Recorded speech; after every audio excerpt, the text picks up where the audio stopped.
Mopay nga aga hayong tanan. Nagtuhan pamilya ni Manny Luis Jr. My condolences to all of you.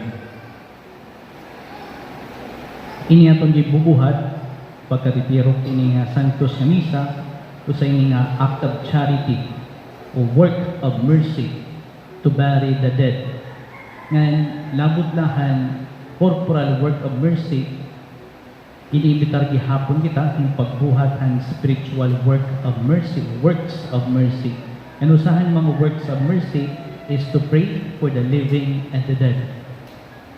Kau pa ini nga panudduan ng simbahan nga aton paghigugma gid aton ikasitaw dili natatapos din kalibutan kundi nagpapadayon kay pwede kita magampo para ira.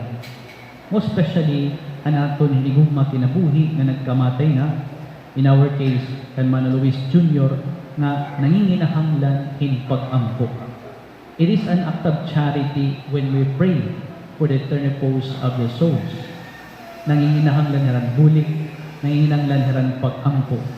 Not only an act of charity but also an act of justice.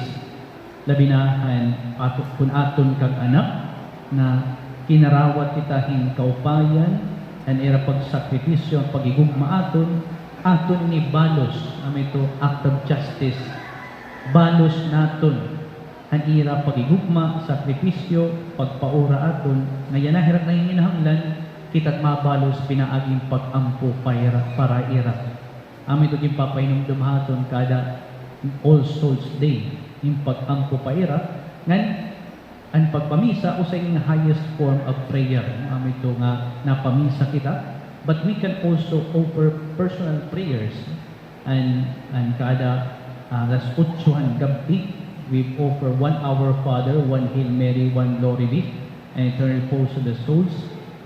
O pahuway nga dayon ihatag ayar Ginoo gan kahayag waray pagkaparog sumulog unta ira pumahuway unta kadayunan halipot lang nga pag-ampo pero dako nga bulig para makalag labi na nanginahanglan ng kalag nanginahanglan ng pag-ampo makalag nga purgatorio. Ubisan nga ni aton mga trabaho imbis nga magreklamo kita maginaburidoy kakapoy trabaho pwede naton ning ihalad para daan pagpahuway makalag o ang aton mga inaabat nga magpulpul, inconveniences, mga pag-aragway, mga problema, pwede naton ihalad para daan yung pagpahuway makalag. So ayaw naton pagkarani, ang aton pag-ampo, ang aton trabaho, ang aton mga kakurian o problema, ihalad naton ini para daan yung pagpahuway ang makalag, labinan kalag ni Luis Jr. Ay napunta, maabtan kita aton takna, ngayon nakita nilalamayan, higita nagimimisahan, nga nagbuhat hini. Isang pang-amoy requirement.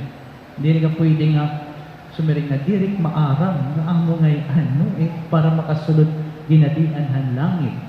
Adi puno kita hing pagpainumdom, Biblia, Santos na Misa, nakadamo na kitinibati, charity, paghigugma. Ang ato na lang kinahanglan buhaton, ang pagpupuy hini, pag-apply haaton kinabuhi, tigangan, tidaton pamilya, may mga pamilya nagiragway, sasaramot, tigangi, pagigugma apanimalay, in pagbulig ang kada tagsa, hinay-hinay ang aton pagyakan, hinay-hinay ang aton mga panunahon ng ani, bisa na aton ikasitaw.